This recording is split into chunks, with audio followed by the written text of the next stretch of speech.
शंकर जी का परम भक्त है रावण, लेकिन उसी रावण के दुष्टता पर एक दिन शंकर जी बड़े चिंतित हो गए और शंकर जी ने मन में विचार किया कि भाई ये हमारा भक्त है, हम चाहते तो ऐसा है कि हमारी तीसरा नेत्र खुले और जल के भस्म हो जाए, पर गुरु को चाहिए अपने शिष्य को दंड तो दे लेकिन मृत्यु दंड ना दे। लेकिन ये काम ऐसे कर रहा है और ये आगे भी ऐसे कार्य करेगा कि इसको मृत्यु दंड ही मिलना चाहिए और मेरे द्वारा ही मिलना चाहिए, क्योंकि मेरे इष्ट राम को ही परेशान करेगा। तो क्या करें? तो शंकर जी का संकल्प हुआ कि इसके वध में कारण मैं बनूं। तब शंकर जी के मन में आया कि हम 11वें रुद्र श्री हनुमान के रूप में जाएंगे और हम ही कारणभूत बनेंगे इसके वध का, और एक पंथ दो काज होंगे, रावण का वध भी हो जाएगा और मेरे इष्ट श्री राम जी की मैं भक्ति भी करूंगा, सेवा भी करूंगा, उनसे प्रेम भी करूंगा। अभी तो मैं शिव स्वरूप में हूं, मुझे ईश्वर तत्व माना जाता है और मैं ईश्वर तत्व हूं भी। इस कारण से कई बार ऐसा होता है बंधुओं कि अगर शिव जी को राम जी का भक्त बता दो, शैव बड़े नाराज हो जाते हैं, हमारे शंकर जी बड़े हैं, आप उनको राम भक्त क्यों कह रहे हो। कई बार शंकर जी को कृष्ण भक्त बता दो तो शैव लोगों को बड़ी क्रोध आता है, बोले हमारे महादेव कोई कृष्ण के भक्त हैं। लेकिन वास्तवता यही है भैया, आप मानो चाहे मत मानो। आप मंदिर में जाकर के ओम नमः शिवाय कहते हैं महादेव के आगे, उनको प्रसन्नता होती होगी, लेकिन आप मंदिर में जाकर के राम राम राम राम कहते हैं तो महादेव अत्यंत प्रसन्न हो जाते हैं।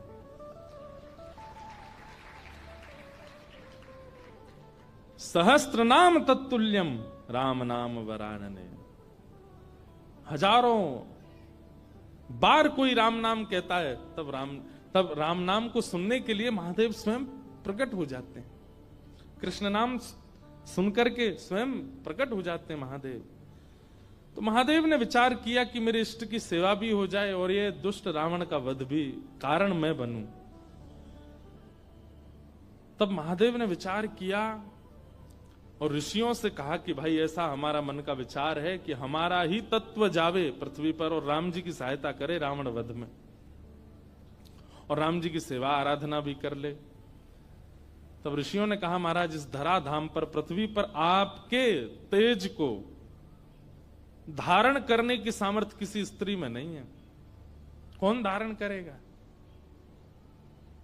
तब ब्रह्म लोक की एक अप्सरा थी, उनका नाम था कुंजस्थला। उन्होंने एक ऋषि का उपहास किया, बहुत ध्यान से सुनिएगा, और उस उपहास के कारण ऋषि ने उनको शाप दे दिया कि तुम बानरी हो जाओ। इतनी जोर से हंस रही हो संतों के ऊपर। एक बात बता दें आपको, जो संत ऋषि महंत भक्त वक्ता वैष्णवों के ऊपर या उनकी भक्ति के ऊपर हंसी करते हैं, उनको ही बानर बनना पड़ता है अगले जन्म में। इसलिए कभी किसी भक्त की हंसी मत करना। कुंजस्थला को शाप दे दिया, बोले जाओ तुम बानरी बन जाओ। लेकिन क्रोधापि देवेन वरेण तुल्यम, बड़े लोगों का क्रोध वरदान के समान होता है। वो क्रोध में श्राप तो होता है पर उसमें वरदान भी होता है। कुंजस्थला अंजनी मैया के रूप में पृथ्वी पर प्रकट हुई और आपका विवाह बानर राज केसरी जी के साथ में हुआ। पर केसरी जी को भी शाप लगा हुआ था, ऋषियों ने श्राप दे रखा था कि आपकी कोई संतान नहीं होगी। कैसे संभव हो। और तभी महादेव ने मन बनाया कि भाई हमारा अंश स्वरूप पृथ्वी पर आवे। तो महादेव की नित्य आराधना करती थी अंजनी मैया। ऋषियों ने अंजनी मैया को चुना, बोले यही हैं जो महादेव के तेज को, महादेव के बल को, महादेव के जो आत्म तत्व है उसको भीतर स्वीकार कर सके। इनका तप अद्भुत है। और क्यों ना हो, विवाह के उपरांत भी ब्रह्मचारिणी थी अंजनी मैया। बहुत ध्यान से सुनिएगा। एक दिन पर्वत पर बैठ करके अंजनी मैया महादेव की उपासना कर रही थी, तभी उनको स्पर्श का अनुभव हुआ। तुरंत अंजनी मैया ने नेत्र खोल करके कहा, मैं शाप दे दूंगी, कौन है, मेरा स्पर्श करने की हिम्मत किसने की? तभी पवन देव प्रकट हो गए और पवन देव ने कहा कि मां मुझे क्षमा करें, पर मेरा स्पर्श का अधिकार सबको है, मैं सबको स्पर्श कर सकता हूं, मेरा स्पर्श अपवित्र नहीं होता। इस पृथ्वी पर चींटी से लेकर के हाथी तक कोई भी नहीं है जो मेरे स्पर्श से वंचित रहता हो, इसलिए आप बिल्कुल मुझे शापित मत कीजिए, मेरा स्पर्श करने का अधिकार तो सबको है। अंजनी मैया बोली, तो फिर मेरा विशेष स्पर्श क्यों किया आपने? तब उन्होंने पूरी बात बताई। बोले कि मां, महादेव की इच्छा है कि उनका तत्व प्रकट हो। मोहिनी रूप को देख करके महादेव इतने प्रसन्न हो गए कि प्रेमाश्रु के साथ उनका समस्त बल पृथ्वी पर झरने लगा, जिसके रूप में पृथ्वी पर विविध रत्न प्रकट हो गए, हीरे, सोने, चांदी, ये सब महादेव के प्रेमाश्रु से प्रकट हुए हैं। और उन्हीं प्रेमाश्रुओं को कई ऋषियों ने अपने अपने प्रेम पुटों में धारण किया। उन्हीं में से एक बिंदु मुझे प्राप्त हुआ और मुझे ऋषियों की आज्ञा हुई कि मैं आपके अंदर उसको व्यवस्थित कर दूं, ताकि महादेव का जो 11वां रुद्र स्वरूप है वो आपसे प्रकट हो। इसलिए मैंने आपके स्पर्श करके आपके कर्ण पुट से महादेव का वह योग बल आपके भीतर व्यवस्थित किया है। अब आप जल्दी ही एक दिव्य भक्त, दिव्य बलवंत और दिव्य श्रेष्ठ बालक को जन्म देंगे। कितने पिताजी हनुमान जी के? पवन पुत्र, शंकर सुवन और केसरी नंदन। पवन देव के वे पुत्र हैं। हनुमान जी के शंकर, अब यहां पर ऋषियों का, संतों का शंकर स्वयं केसरी नंदन, शंकर स्वयं ही आए हैं और शंकर सुवन यानी कि उनके पुत्र हैं। किसी का भाव ऐसा भी है कि भाई स्वयं शंकर जी के पुत्र कैसे हो सकते हैं, स्वयं शंकर जी आए तो इसलिए शंकर स्वयं केसरी नंदन। अब जो भी बात हो, इसका विवाद तो बड़े लोग ही करते रहे, हम तो बालक हैं, हम तो जैसा मिले गाते रहेंगे, आनंद करें सब। 3 पिताजी हैं।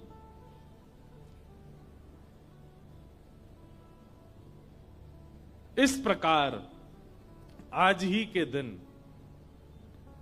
अंजनी मैया ने, अंजनी मैया के दिव्य कोख से दिव्य तेज प्रकट हुआ और पृथ्वी पर प्रकट हुए इस पृथ्वी के रक्षक, भक्तों के रक्षक, दानवों का दलन करने वाले प्रभु श्री राम के अनन्य भक्त पवन पुत्र श्री हनुमान जी महाराज की जय हो, जय हो, जय हो। श्री हनुमान जी का प्रादुर्भाव हुआ, तीनों लोकों में डुमडुमियां बजने लगी, देवता सब आनंदित हो गए, सब सुरक्षित अनुभव करने लगे। क्यों?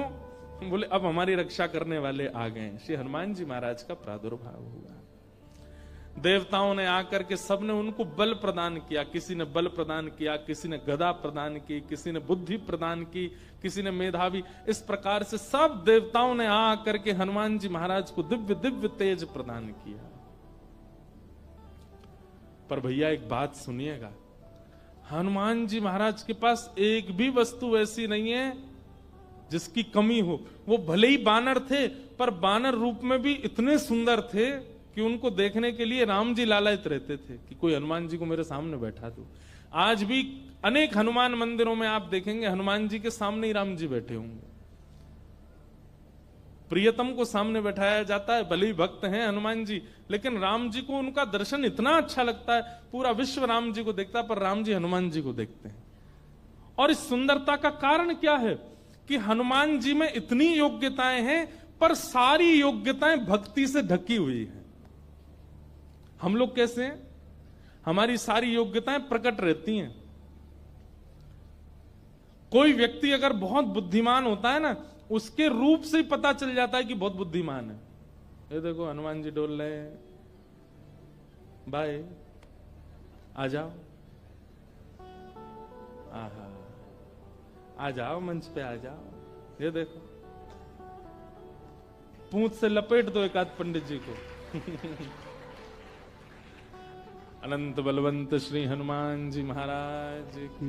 यहाँ बैठ जाओ आगे, ये स्पीकर के आगे बैठ जाओ। हाँ बैठ जाओ। हनुमान जी बेचारे दांत नहीं है इनके, बैठ जाओ। खड़े रहोगे थक जाओगे। हे हनुमान जी बैठ जाओ, पूंछ संभाल के। गदा नीचे धर दो, गदा नीचे रख दो, थक जाओगे। बस ऐसी कथा सुनते रहो। बोलो हनुमान जी महाराज की जय। तो हनुमान चालीसा करके ही जाना सब लोग, उससे पहले मत चले जाना। हम लास्ट में ही करेंगे कि आप चले नहीं जाओ। आपसे पहले तो हमको जाना है। पर तो क्या बता रहा था मैं? हाँ, हनुमान जी में सारे गुण हैं। अष्ट सिद्ध नवनिधि के दाता, असवर दीन जानकी माता। अष्ट सिद्ध नवनिधि के दाता। अष्ट सिद्धियां हैं, नवनिधियां हैं। महाराज हम पे तो एक सिद्धि आ जाए, सिद्धि नहीं भी आवे तो हम लोग फूले नहीं समाते। उन पे तो 8 सिद्धियां हैं, 9 निधियां। पर फिर भी हनुमान जी महाराज इतने दीन कैसे? भक्ति। किसी का ज्ञान प्रधान होता है, किसी का स्वरूप प्रधान होता है, किसी की योग्यताएं प्रधान होती है, पर हनुमान जी महाराज ने सबको गौड़ करके अपने भक्ति को प्रधान रखा है। अच्छा एक बात बताएं, हनुमान जी का एक गुण है, बहुत ध्यान से सुनिएगा। हम सब में कोई योग्यता आ जाती है, जैसे किसी को गाना आ जाए, किसी को बजाना आ जाए, किसी को नाचना आ जाए, तो अपने उस गुण के स्वामी हम खुद बन जाते हैं। जो भी गुण है हमारे अंदर, उस गुण के स्वामी कौन है? हम खुद बन जाते हैं। पर हनुमान जी ने अपने सारे गुणों का स्वामी राम जी को बना दिया। मेरे अंदर बल भी है तो राम जी की कृपा, मेरे अंदर बुद्धि भी है तो राम जी की कृपा, मेरे अंदर योग्यताएं भी हैं तो राम जी की कृपा। मैं सब जानता हूं पर अपने मन से कुछ नहीं करूंगा। राम जी कहेंगे तो ही करने जाऊंगा, तो ही करूंगा। पर हम लोग कैसे हैं? सारे गुणों को, सारी श्रेष्ठताओं को अपने ऊपर ले लेते हैं। इसलिए हम लोगों का उससे कल्याण नहीं होता, उससे कहीं ना कहीं हमारा मन विक्षिप्त रहता है। एक लीला सुना करके फिर हनुमान चालीसा गाते हैं। ठाकुर जी भी आ गए हैं। जैसे किसी की विदाई होती है तो कोई बहुत रोता है ना, तो उसको अंदर कमरे में ले जाके समझाते हैं। ऐसे बेचारे के समझा बुझा के लाए, बोले फिर आएंगे कोल्हापुर में, फिर भक्त चरित्र होगा, आप चल दो, ऐसे मत करो।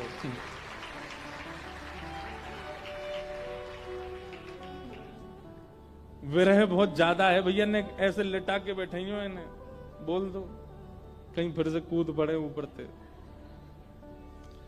तो एक लीला सुनिए, सब लोग इधर देखो, उसके बाद हम कथा विश्राम करेंगे। हनुमान जी लौट रहे थे लंका से, पुष्पक विमान में राम जी के साथ बैठे थे। तो राम जी जगह जगह दिखाते जा रहे थे जानकी जी को। पता है आपको, यहां पे हमने ऐसा किया था, यहां पे हमारी बली को हमने, बाली को हमने बाण मारा था, इधर बैठ करके हम सब बानरों के साथ में हमने मीटिंग करी थी, यहां पर ये हुआ था। सारे स्थान दिखाते हुए जा रहे थे राम जी। तभी एक स्थान आया, उसको देख करके हनुमान जी के नेत्र सजल हो गए। राम जी बोले, हनुमान जी आप क्यों रो रहे हैं? हनुमान जी बोले, अब जो नीचे स्थान है ना, ये मेरी जन्मभूमि है, यहां मेरा जन्म हुआ है, और मैं अपनी मैया अंजनी मैया से बहुत वर्षों से मिला नहीं हूं। मुझे सीता जी में ही अपनी मां दिखती हैं, पर क्योंकि जन्म स्थान के ऊपर से जा रहे हैं तो मुझे याद आ गई मां की। राम जी बोले, इसी वक्त यहीं पर ही विमान रोको, नीचे चलो, तुम अपनी मां से। नहीं नहीं भगवान, लेट हो जाएंगे। बोले नहीं, कोई देरी नहीं, हम भी मिलेंगे, हमारे हनुमान जी की माता जी का हम भी दर्शन करेंगे। हनुमान जी बोले, आप मिलेंगे मैया से? बोले हाँ मिलेंगे, चलो। और महाराज, अब कई लोग तो अलग अलग स्थान बताते हैं, पर एक प्रकार से श्री हनुमान जी महाराज महाराष्ट्र में जन्मे, नासिक के पास में श्री हनुमान जन्म स्थान है, ऐसा माना जाता है। सब लोग अलग अलग स्थान मानते हैं, पर हम नासिक में गत वर्ष 1 महीना थे तो वहां हमको वहीं बताया गया कि यहीं पर ही श्री हनुमान जी महाराज का जन्म हुआ। दंडक वन, दंडकारन वन। और लगता भी है वहां स्थान पर, ऐसा प्रतीत भी होता है कि हनुमान जी यहीं जन्मे होंगे। तो वहां पहुंचे और सीता जी, राम जी, सब लोग गए तो देखा एक पर्वत के ऊपर नेत्र बंद करके बैठी अंजनी मैया। नेत्र खोल करके जैसे ही देखा तो सामने राम जी, जानकी जी, लक्ष्मण जी, सब वानरों की सेना और श्री हनुमान जी महाराज आ रहे हैं। अंजनी मैया के नेत्र सजल हो गए, दंडवत प्रणाम किया, बोले वाह, ऐसा पुत्र पूरे विश्व की मैयाओं को मिले जो साक्षात भगवान को लेकर के आवे। हनुमान जी को हृदय से लगा करके मैया बड़ी प्रसन्न हो गई। अरे मेरे लाल, अरे मेरे सुत, खूब पुचकारने लगी। वो प्रेम देख करके सबके नेत्र सजल हो गए। कितना प्रेम कर, हनुमान जी इतने बलवान हैं लेकिन मैया को देख करके बालवत हो गए, छोटे से लाला बन गए। जैसे एक लाला अपनी माँ के वक्ष पर ऐसे सिर रगड़ता है और माँ के गोद में बैठ जाता है, माँ के ऊपर चढ़ जाता है, ऐसे हनुमान जी चढ़ गए अपनी मैया के ऊपर। और ये श्री अंजनी मैया एक बालवत जैसे लाला को प्रेम करती हैं, ऐसे हनुमान जी को हृदय से लगा के खूब पुचकार रही हैं। हनुमान जी के नेत्र सजल हो गए, राम जी के नेत्र सजल हो गए देख करके अंजनी मैया के इस प्रेम को। अब मैया बोली, लाला चल अब उतरो, देखो ठाकुर जी आए, कुछ सामग्री बनाऊं, कुछ पधराऊं इनको। सामग्री सिद्ध की अंजनी मैया ने, राम जी को अपने हाथ से भोजन पवाया। हनुमान जी आज इतने प्रसन्न हैं कि मेरी जन्मभूमि पर राम जी आए हैं। देखो हनुमान जी का एक गुण देखा आपने, हनुमान जी ने जिद नहीं की राम जी से कि मेरे घर चलो, राम जी खुद गए। यही होना चाहिए एक भक्त का स्वरूप, अपने गुरु से, अपने आचार्य की, उनकी इच्छा है जहां वहां चलो, अपनी इच्छा से नहीं। अंजनी मैया ने प्रसाद आदि के बाद पूछा, कैसा रहा आपकी लंका में जो युद्ध, उसकी चर्चा तो बहुत सुनी, पर आप लोग खुद अपने मुख से बताइए कि वहां कैसा क्या रहा। हनुमान जी महाराज बोले, मैं बताऊंगा, पूरे लंका कांड तो मैं ही सुनाऊंगा। सुंदर कांड से सुनाना शुरू किया हनुमान जी ने। बोले ऐसे ऐसे भगवान ने कहा पता करके आओ, और मैया मैं उड़ करके गया और जाकर के मैंने वहां पर फिर लंका जला दी, सीता जी से मिल के आए, फिर हम वापस आए, राम जी से आकर के हमने निवेदन किया, पूरी बानर सेना लेके फिर हमने सेतु बनाया, सेतु बना करके वहां गए, वहां पर लक्ष्मण भैया को शक्ति लग गई तो फिर मैं हिमालय पर जाके पर्वत लेके आया, अंजनी संजीवनी बूटी दी गई, आदि आदि पूरी कथा सुनाने लगे। सब तो प्रसन्न, लेकिन अंजनी मैया बिल्कुल प्रसन्न नहीं थी।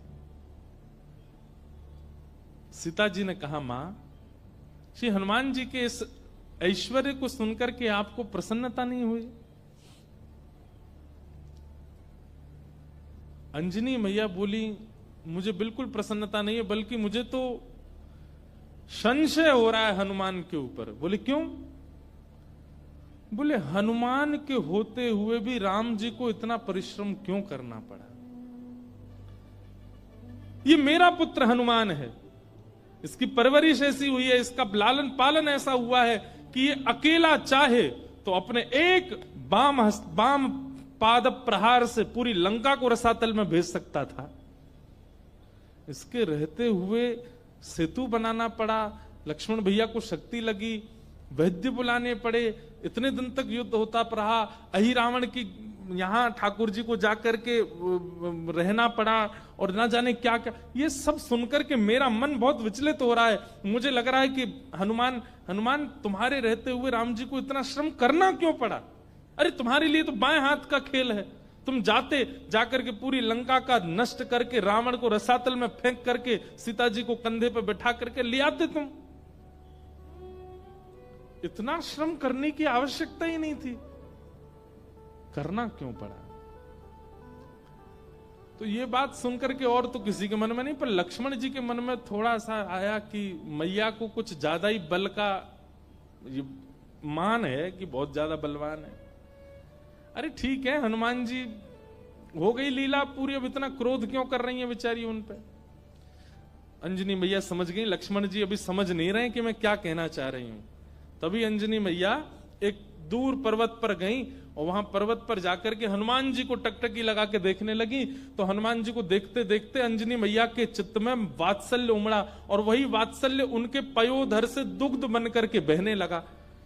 एक बूंद दुग्ध की पयोधर से निकल करके जैसे ही उस पर्वत खंड पर गिरी, पर्वत बीच से विदीर्ण हो गया, ज्वालामुखी प्रकट हो गई, काले काले बादल आकाश में छा गए, पृथ्वी डामाडोल हो गई। लक्ष्मण लाल जी बोले ये क्या था? अंजनी मैया बोली ये अंजनी के पयोधर के दुग्ध के एक बिंदु का ये असर है। जिस बिंदु को पृथ्वी और ये पर्वत नहीं सहन कर पाते, उस बिंदु, उस दुग्ध में पला बड़ा है हनुमान। उसको अपने गर्भ में धारण किया हनुमान ने। अंजनी के दूध को गर्भ में धारण करने की सामर्थ्य किसी की नहीं है। जीवन पर्यंत विवाहिता होते हुए भी, बालक होते हुए भी ब्रह्मचारिणी है अंजनी मैया। उनके दुग्ध को पिया है हनुमान ने, और उसके रहते हुए, इतना बलवंत होते हुए भी ये सब करना पड़ा। तब अंत में राम जी उठे, बोले मैया आप हनुमान जी के बल पर किसी को संशय नहीं है, किसी को शक नहीं है। पर हनुमान जी में एक गुण है क्या, कि वे अपने बल को अपना नहीं मानते, वो मेरा मानते। वे चाहें तो जाकर के रावण को मार सकते थे, लेकिन वहां भी चिंतन कर रहे थे राम की आज्ञा नहीं है मुझे। वे चाहते तो पूरी लंका को जला नहीं, रसातल में फेंक देते, उठा करके उखाड़ करके। हनुमान जी महाराज ने, एक कथा आती है कि रावण की सेना में चिरंजीवी सेना भी थी रावण की, मतलब उनको कोई मार ही नहीं सकता, उन्होंने अमृत पिया रखा था, वो मरेंगे ही नहीं, चाहे उनको सुदर्शन चक्र काट दे, चाहे उनको गदा से मार दिया जाए, उनकी मृत्यु नहीं हो सकती। जब वे अजर अमर योद्धा लड़ने के लिए हनुमान जी से आए तो हनुमान जी बोले क्या करें, ये मरने वाले तो है नहीं। तो हनुमान जी ने अपनी पूंछ पर लपेट करके इतनी वेग से उनको आकाश के ऊपर भेजा कि जहां गुरुत्वाकर्षण, पृथ्वी का गुरुत्वाकर्षण होता है ना, कोई भी चीज ऊपर फेंको नीचे गिरती है, तो कुछ समय बाद गुरुत्वाकर्षण खत्म हो जाता है। हनुमान जी ने उन सबरे चिरंजीवी योद्धाओं को अपनी पूंछ में लपेट करके इतनी जोर से ऊपर फेंका कि गुरुत्वाकर्षण की सीमा से ऊपर चले गए। आज तक आकाश में ही घूम रहे हैं वे लोग, लौट के नहीं आ पाए पृथ्वी पर। तो श्री हनुमान जी महाराज के बल में किसी को संशय नहीं है। पर राम जी कहते हैं तब प्रताप रघुनाथ, वो अपने प्रत्येक बल को मेरा प्रताप मानते हैं। मेरी आज्ञा नहीं थी रावण को मारने की, मेरी आज्ञा नहीं थी लंका को रसातल में फेंकने की। अगर आज्ञा होती तो ये सब करने की आवश्यकता नहीं थी। अकेला हनुमान जाकर के सब क्रिया कर सकता था। लेकिन आप सौभाग्यशाली हैं मैया, आपका लाला इतना बलवंत, इतना बुद्धिवंत, इतना योग्य होते हुए भी मेरे अधीन रहता है, अपने योग्यता को नहीं मानता। तब अंजनी मैया प्रसन्न हुई, हनुमान जी को हृदय से लगाया। ऐसे श्री हनुमान जी महाराज